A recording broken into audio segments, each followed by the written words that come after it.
नमस्कार दोस्तों। इस वीडियो में हम लोग ज्ञान बिंदु के पहले चैप्टर साइटोलॉजी यानी स्टडी ऑफ सेल के बारे में देखेंगे।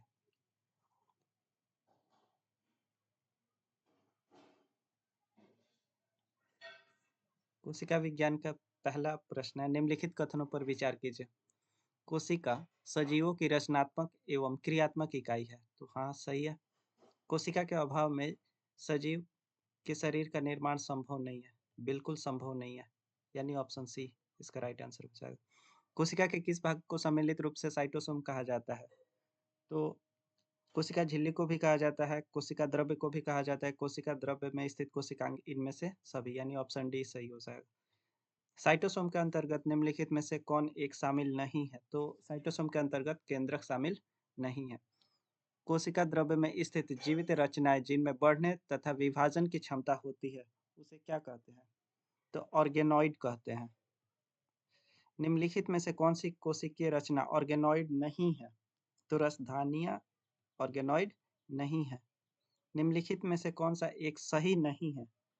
तो कोशिका का आकार एवं आकृति उसके कार्यों के अनुरूप होती है, सही है। कोशिका की संख्या जीवों के शरीर के आकार पर निर्भर करता है, यह भी सही है। अलग अलग रचना और अलग अलग कार्य करने वाले कोशिकाओं के समूह को ऊतक कहा जाता है, ये भी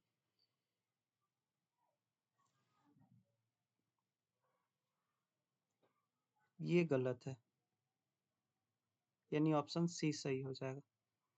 तरल Mosaic model fluid Mosaic model के संबंध में निम्नलिखित कथनों पर विचार कीजिए।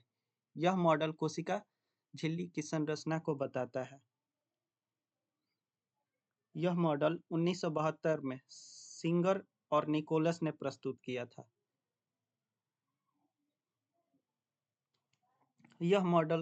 इस मॉडल के अनुसार कोशिका झिल्ली की संरचना में दो फास्फोलिपिड अणुओं के परतों के बीच में गोलाकार प्रोटीन रहते हैं। तो ये तीनों के तीनों सही है, तो यानी ऑप्शन डी।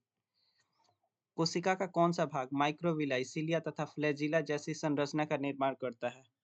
तो कोशिका झिल्ली ही करता है। परासरण की क्रिया किसके द्वारा संपन्न होता है? तो कोशिका की झिल्ली के द्वारा होता है। कोशिका अंगक राइबोसोम के संबंध में कौन सा एक सही नहीं है? तो राइबोसोम दो प्रकार के होते हैं, 70S और 80S। 70S राइबोसोम प्रोकैरियोटिक में होते हैं और इनके दो सब यूनिट 30S और 50S होता है, जबकि 80S राइबोसोम यूकैरियोटिक में होते हैं और इसके दो सब यूनिट 40 और 60S होता है। राइबोसोम प्रोटीन और लिपिड के बने होते हैं, ये गलत है। राइबोसोम प्रोटीन और आरएनए के बने होते हैं। प्रोकैरियोटिक कोशिका में माइटोकॉन्ड्रिया के सदृश कौन सी रचना पाई जाती है जो श्वसन तथा कोशिका विभाजन का कार्य करती है? तो मीसोसोम। कोशिका के अंदर ग्लाइकोलिपिड व ग्लाइकोप्रोटीन निर्माण का सक्रिय स्थल कौन है? गोल्जी का है। निम्नलिखित में से कौन सी कोशिकीय श्वसन संरचना कोशिकीय परिवहन तंत्र का निर्माण करती है तथा कोशिका द्रव्य में आनुवांशिक पदार्थों को ले जाने का पथ बताती है? तो अंतःप्रद्रवी जालिका। निम्नलिखित कथनों पर विचार कीजिए। चिकनी अंतःप्रद्रवी जालिका यानी स्मूथ एंडोप्लाज्मिक रेटिकुलम प्रोटीन के संश्लेषण तथा श्रवण में भाग लेती है। खुरदरी अंतःप्रद्रवी जालिका रस एंडोप्लाज्मिक रेटिकुलम लिपिड तथा स्टेरॉयड के संश्लेषण में भाग लेती है। तो इनमें से दोनों में से कोई सही नहीं है। कोशिका का अचल संपत्ति किसे कहा जाता है? तो न्यूक्लिक अम्ल को कहा जाता है।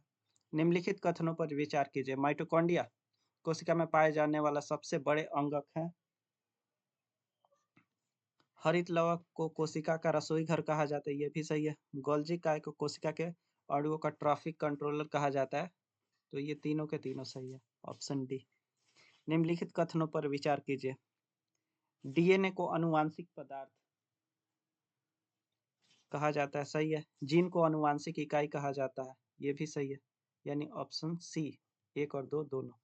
कोशिका के अंदर निम्नलिखित में से कौन सा कार्य गोल्जी काय द्वारा नहीं किया जाता है? तो अंतःकोशिकीय पाचन का कार्य गोल्जी काय के द्वारा नहीं किया जाता है। निम्नलिखित में से कौन सा विकल्प सही सुमेलित नहीं है?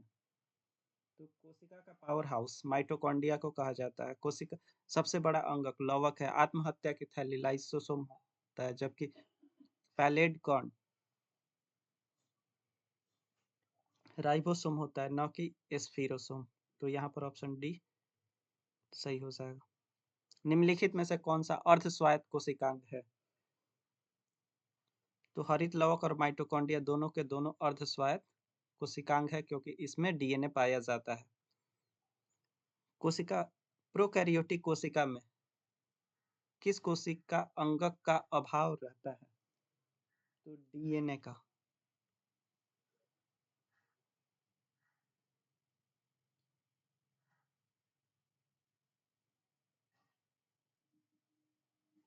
उपर्युक्त सभी।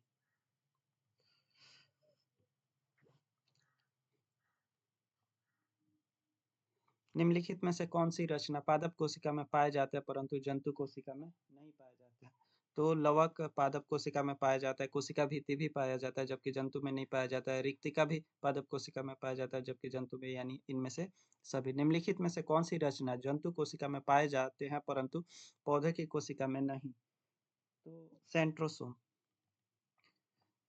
कोशिका सिद्धांत किसने प्रस्तुत किया था? तो स्लाइडेन और स्वान ने। कोशिका विभाजन के अनुसार कोशिका विभाजन में मुख्य सृष्टिकर्ता की भूमिका कौन निभाता है? तो केंद्रक निभाता है। अगला प्रश्न 26 नंबर। निम्नलिखित में से किस कोशिका अंगक से लाइसोसोम बनता है? तो गोल्जी कॉय। निम्नलिखित में से कौन सा कोशिका अंगक अपने डीएनए में उपस्थित जीन को सम्मिलित करते हुए इसके स्वंग के प्रोटीनों का संश्लेषण करता है? तो माइटोकॉन्ड्रिया और लवक दोनों। निम्नलिखित कथनों पर विचार कीजिए। ऐसा कोशिका जिनमें केंद्रक झिल्ली नहीं होती है एवं वास्तविक केंद्रक नहीं होता है को प्रोकैरियोटिक कोशिका कहते हैं। वैसा कोशिका जिसमें केंद्रक पूर्ण रूप से विकसित तथा झिल्ली से घिरा होता है यूकैरियोटिक कोशिका कहते हैं, यानी दोनों के दोनों कथन सही है। निम्नलिखित में से कौन सा कोशिका अंगक अपने आकृति को तुरंत परिस्थितियों के अनुसार बदल सकता है? तो लाइसोसोम। मनुष्य में शरीर की तंत्रिका कोशिका है, तो सबसे बड़ी कोशिका एक पारूपिक कोशिक के अंतर्गत है साइटोसोम एवं केंद्रक। सेंट्रोसोम विशेष रूप से भाग लेता है तो कोशिका विभाजन में। कोशिका यांत्रिक सहायता पाता है तो अंतःप्रद्रवी जालिका से।